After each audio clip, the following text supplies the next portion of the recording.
Hi friends, welcome to Siri vlogs. ఒక తెలుగు అమ్మాయి channel. ఎలా ఉన్నారండి మీ అందరూ? మేమైతే చాలా బాగున్నాం.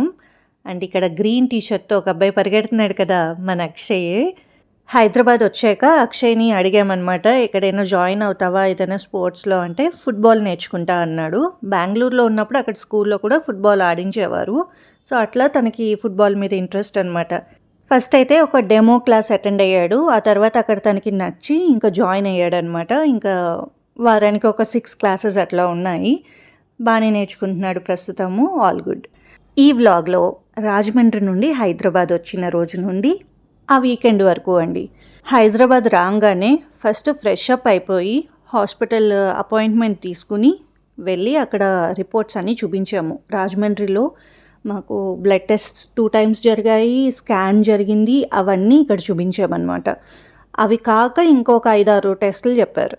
సో మాకేమనిపించిందంటే డాక్టర్ చెప్పిన దాన్ని బట్టి కమిట్ అయిపోకుండా 1-2 చోట్ల చూద్దాము అన్నట్టుగా అనిపించింది. ఎవరైనా మెడిసిన్స్తో క్యూర్ చేయగలుగుతారా, ఆ ఆప్షన్ ఉందా అన్నది చెక్ చేసుకుంటూ ఉన్నామన్నమాట. అసలు ఏమైంది ఏంటి అన్నీ కూడా ఈ వ్లాగ్లో ఉంటాయి. సో ఆ తర్వాత మొత్తం అయ్యాక ఇంకా లంచ్కి మనకి కేపీహెచ్పిలో ఈ కళామందిర్ ఇవన్నీ ఉంటాయి కదా, దాని బ్యాక్ సైడ్ వైష్ణవి గ్రాండ్ అని ఒకటి ఉందండి. చాలా అంటే చాలా టేస్టీగా ఉంది. ఫుడ్ వైజ్ చాలా నచ్చింది నాకు. హైదరాబాద్ షిఫ్ట్ అయ్యాక మమ్మల్ని ఏదైనా ఎగ్జైట్ చేసింది అంటే అది ఫుడ్డే అండి. మేము ఫుడ్ బ్లాగర్స్వి అన్నీ ఫాలో అయిపోయి అక్కడికి ఇక్కడికి వెళ్ళిపోయి బోల్తా పడిన రోజులు చాలానే ఉన్నాయి. కానీ కొన్ని చాలా బాగున్నాయి. అవి మాత్రం నేను వీడియోస్లో చెప్తానే ఉంటూ ఉన్నాను. మేము వెళ్ళిన ప్లేస్ ఎలా ఉండింది ఎప్పటికప్పుడు చెప్తా ఉంటాను. ఇక్కడ మాకు నచ్చిన కొన్ని ప్లేసెస్లో ఇది కూడా ఒకటి అనమాట. ఫర్ షూర్ మేము మళ్ళీ విజిట్ చేయొచ్చు, అంత బాగుంది. ఇకపోతే నా హెల్త్ విషయానికి వస్తే అసలు ఏమైంది ఏంటి అంటే నాకెందుకో మళ్ళీ నీరసంగా అట్లా అనిపిస్తూ ఉంది. పేలుగా అట్లా తెలుస్తుంది. ఎవరైనా నన్ను బయట చూసినప్పుడు డైరెక్ట్గా చెప్పేస్తున్నారు, చాలా పేలుగా ఉంటున్నావు నువ్వు అని. సో వరంగల్ వెళ్ళాను కదా, వరంగల్ మా ఫ్రెండ్స్ని అదంతా మీట్ అయినప్పుడు లక్కీలీ మా బ్యాచ్లో చాలామంది డాక్టర్స్ ఉన్నారండి. అందులో ఒక అమ్మాయి అయితే గైనిక్ అనమాట. తను ఇప్పుడు వరంగల్లో ప్రాక్టీస్ చేస్తూ ఉంది. తనని నేను నార్మల్గా అడిగాను అనమాట, ఇట్లా నాకు ఎందుకో డౌట్ వస్తుంది, నా విషయంలో ఇదేమైనా పాసిబిలిటీస్ ఉంటాయా? ఈ మధ్య ఎక్కువ నేను యూట్యూబ్లో కానీ హెల్త్ రిలేటెడ్ ఈ వీడియోస్ చూస్తూ ఉన్నప్పుడు ఈ పదాలు ఎక్కువ వింటూ ఉన్నాను, గైనిక్ ఇష్యూస్ ఎక్కువ వింటూ ఉన్నాను. ఇది నిజంగానే అందరిలోనూ ఉంటుందా, లేకపోతే అట్లా ఆ మాటలు అన్నవి అట్లా పాపులర్ చేసేస్తున్నారా? లైక్ పీసీఓడి కావచ్చు, పీసీఓఎస్ కావచ్చు, సిస్ట్స్ కావచ్చు, ఫైబ్రాయిడ్స్ కావచ్చు, ఇట్లా చాలానే వింటూ ఉన్నాం కదా. సో ఇవేంటి అని అడిగితే తను డీటెయిల్డ్గా ఎక్స్ప్లెయిన్ చేసిందనమాట. ఇవి నిజంగానే ఉన్నాయి, సో వీటి కేసెస్ పెరుగుతూ ఉన్నాయి అని చెప్పింది. ఆ తర్వాత నాకు జరుగుతున్న విషయం తనకి ఎక్స్ప్లెయిన్ చేశాను. నాకు ఇలా నోటీస్ చేస్తున్నాను, నాకు ఇబ్బందిగా ఉంటుంది, ఎక్కువ పీరియడ్స్ అవుతూ ఉన్నాయి, పీరియడ్స్ అప్పుడు చాలా హెవీ బ్లడ్ లాస్ అవుతున్నట్టు అనిపిస్తుంది నాకు అంటే తను నాకు 2 టెస్టులు మెసేజ్ పెట్టిందనమాట. ఇది ఎంత తొందరగా అవుతే అంత తొందరగా నువ్వు చేయించుకో అని మెసేజ్ అయితే పెట్టింది. ఒకటి బ్లడ్ కౌంట్, ఇంకొకటి మనకి స్కాన్ గైనిక్ రిలేటెడ్. రిపోర్ట్స్ వచ్చాక మాకు అర్థమైంది నేను మళ్ళీ సివియర్ ఎనమిక్ కండిషన్స్లో ఉన్నాను అని. మళ్ళీ బ్లడ్ లెవెల్స్ తగ్గిపోయాయి, 5కి రీచ్ అయ్యాయి. ఐరన్ అయితే 1.2. అసలు బాడీ ఎట్లా తట్టుకుందో నాకు తెలియదండి. వాళ్ళు చెప్పిన స్కాన్ అదంతా కూడా చేయించుకున్నాక అప్పుడు అర్థమైంది గైనిక్ ఇష్యూ ఒకటి ఉంది అని. లాస్ట్ 3 yearsగా ఏదేదో ట్రీట్మెంట్స్ వెళ్తూ ఉన్నాను. ఫస్ట్ మైగ్రేన్ అన్నారు, తర్వాత వర్టిగో అన్నారు, తర్వాత వచ్చేసి అనీమియా అన్నారు, ఇప్పుడేమో గైనిక్ ఇష్యూ యాడ్ చేశారు. అసలు ఏం జరుగుతుంది, నాకే ఎందుకు ఇట్లా అవుతూ ఉంది? నాకు మంత్లీ మంచిగానే పీరియడ్స్ వస్తూ ఉన్నాయి, నాకు ఎప్పుడు పెయిన్ అన్నది లేదు, నేను ఎక్కువ మెడిసిన్స్ ఎప్పుడూ వేసుకుంది లేదు. నాకు బాగా గుర్తండి, నా కాలేజ్ ఫ్రెండ్స్ లిటరల్లీ ఫార్మసీకి వెళ్ళి వాళ్ళకి పీరియడ్స్ వస్తున్నాయంటే మెడిసిన్స్ వేసుకునేవారు పెయిన్ వస్తుంది అని. నేను ఎప్పుడు వాడింది లేదండి, అసలు ఎలాంటి టాబ్లెట్స్ యూజ్ చేసింది లేదు. అలాంటిది నాకేంటి ఈ సిచ్యువేషన్స్, ఇన్ని డాక్టర్స్ దగ్గరికి వెళ్ళాను, ఏంటిదంతా ఈ పరిస్థితి అనిపిస్తూ ఉంది. నాకున్న ఏకైక నమ్మకం ఏంటి అంటే స్ట్రాంగ్గా ఉంటే ఏదైనా సాధ్యమవుతుంది. ఏ ట్రీట్మెంట్ అయినా వర్క్ అవుతుంది. భయపడతా ఉంటే అది అన్నెసెసరీ స్ట్రెస్. మేము ఆల్రెడీ మా వారి నానమ్మ గారిని చూసాం కదా, ఆవిడ బ్రెస్ట్ క్యాన్సర్తో ఆమె సర్జరీ వెళ్ళి వచ్చింది, అదంతా ట్రీట్మెంట్ వెళ్ళొచ్చింది. And now she is very strong. And ఆమెను చూసైనా మేము నేర్చుకోవాలి. లైక్ ప్రతి చిన్నదానికి భయపడతా, స్ట్రెస్ చేస్తా, చుట్టూ వాళ్ళని కంగారు పెట్టేస్తా ఇట్లా ఉండకూడదు. మనం స్ట్రాంగ్గా ఉంటే అందరూ స్ట్రాంగ్గా ఉంటారు. ఓకే, ఒక ట్రీట్మెంట్ ఇట్స్ ఓకే. ముందే తెలిసిందేమో నాకు. నేనేమీ వర్స్ట్ కండిషన్స్లోకి వెళ్ళలేదు. సో నాకేమీ బాడీ అంతా పెయిన్ఫుల్గా లేదు. సో అట్లున్నప్పుడు ఇంకా ఏడవడం ఎందుకు అన్నట్టుగా ఒక స్ట్రాంగ్ విల్ పవర్తో వెళ్తూ ఉన్నాము. ఈరోజు ఏంటి అంటే సాటర్డే ఏంటి, మాకు బంజారా హిల్స్కి వెళ్ళమన్నారు ఫెర్నాండెస్. మేము చూపించుకుంది మియాపూర్లో.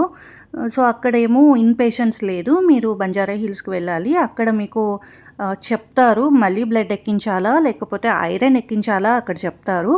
అండ్ ఒకరోజు ఉండాల్సి వస్తుంది అన్నారు. సో నా బ్యాగ్ అదంతా నేను సర్దుకుంటూ ఉన్నాను అనమాట.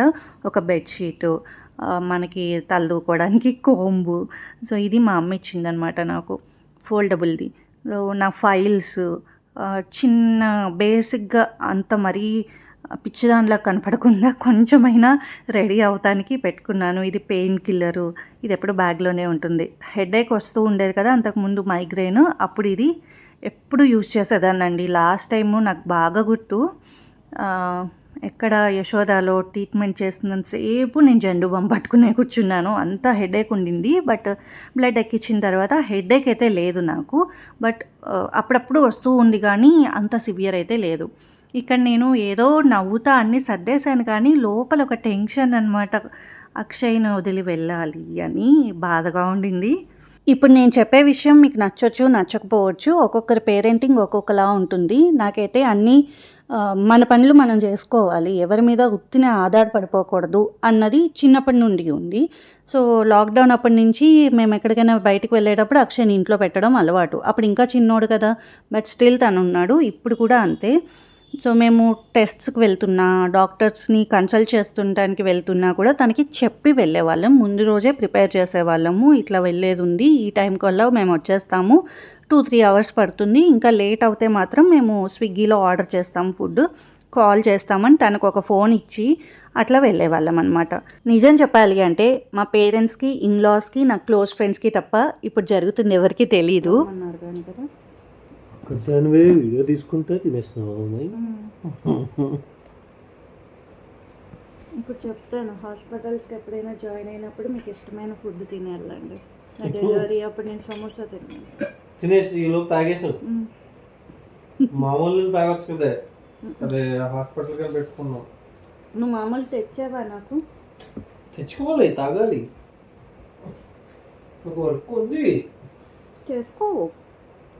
మా వారి ఆఫీస్ వాళ్ళకి కూడా థ్యాంక్ యూ చెప్పాలి, ఎందుకంటే వాళ్ళు చాలా బాగా సపోర్ట్ చేస్తూ ఉన్నారు. మేనేజర్ గారు అయితే ఎప్పటికప్పుడు ఫోన్ చేసి అడుగుతూ ఉన్నారు ఏంటి సిచ్యువేషన్, ఎలా ఉండింది అని ప్రతిదీ తెలుసుకుంటూ ఉన్నారు. వాళ్ళందరి ఇన్పుట్స్ కూడా మాకు ఇస్తూ ఉన్నారు. డాక్టర్స్ గురించి చెప్తాం కావచ్చు, హాస్పిటల్స్ గురించి చెప్పడం కావచ్చు, సజెషన్స్ అవన్నీ.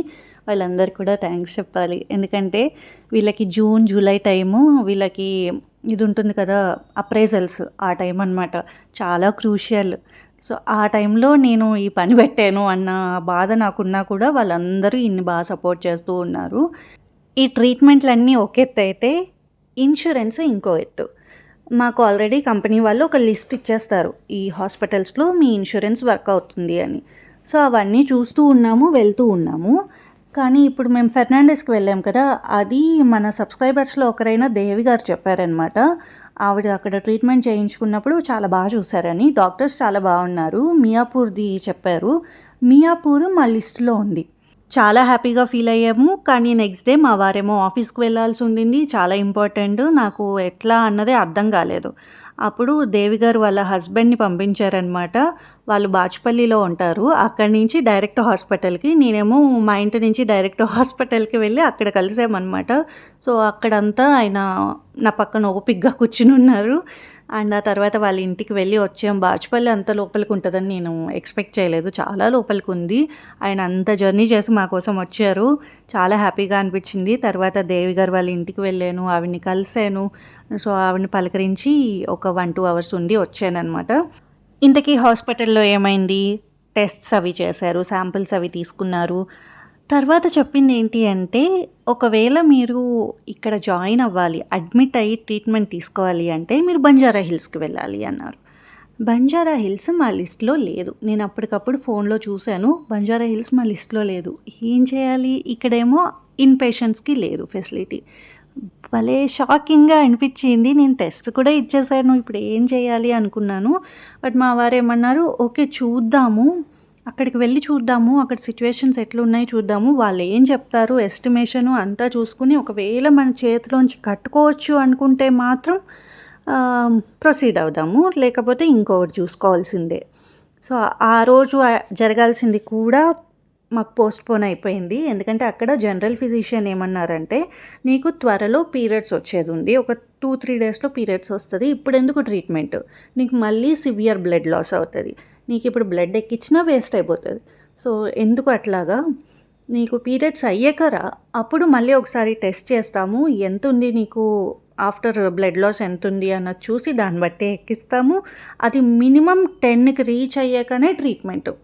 నాకున్నది 5. సో ఎన్ని యూనిట్లు ఎక్కిస్తే 5 నుంచి 10కి వెళ్తాను, ఇవన్నీ ఉన్నాయన్నమాట మైండ్లో. సో ఆ స్మైల్ ఏదైతే ఉందో అప్పుడు ఎగిరిపోయిందనమాట నా ముఖంలోంచి. అయ్యో ఇదేంటి మళ్ళీ పోస్ట్‌పోన్ అయింది, అక్షయ్ స్కూల్ స్టార్ట్ అయ్యేలోపు అన్నీ అయిపోతాయి అనుకున్నాం. ఇప్పటికి అక్షయ్ స్కూల్ స్టార్ట్ అయిపోయింది కానీ నా మెయిన్ ట్రీట్మెంట్లోకి ఇంకా వెళ్ళనే లేదు. నేనేదో స్ట్రాంగ్గా ఉండాలి, స్మైల్గా ఉండాలి, ట్రీట్మెంట్స్ అప్పుడు బాధపడొద్దు, భయపడొద్దు అని ఎన్ని చెప్పైనా ఐరన్ ఇంజెక్షన్ ఒకటి ఇవ్వడానికి 3 కెనాలాలు గుచ్చారు. అంతే, నా చేయి చచ్చిపోయింది. ఇంకా ఆ తర్వాత ఇంటికి వచ్చాక ఆ ట్రీట్మెంట్లు ఏం చేస్తారు అవన్నీ యూట్యూబ్లో వీడియోస్ ఉంటాయి కదా, చూసుకుంటా వెళ్ళిపోయాను. అంతే, ధైర్యం కూడా చచ్చిపోయింది. సో మొత్తానికైతే ఇప్పుడు ప్రస్తుతము ఏంట్రా బాబు నా పరిస్థితి అన్నట్టు ఉన్నాను, కానీ అంత భయపడాల్సింది ఏం లేదు అని కూడా ఒక సైడ్ మైండ్ చెప్తుంది అనమాట. I'll take the exact. How are you feeling, ma'am? Get here pressure so you can take her. How are you feeling, madam? మా వారు చూసారా, నన్ను డైవర్ట్ చేయడానికి ఫీడ్బ్యాక్ అని అదని ఇదని అడుగుతూనే ఉన్నారు. ఏదో ఒకలాగా నన్ను మాట్లాడిస్తూ ఉన్నారనమాట. మధ్యలో అయితే ఒకసారి పడుకుని పోయాను. Very thankful sir, grateful sir. It's నొక్కిపోయింగ్ సార్.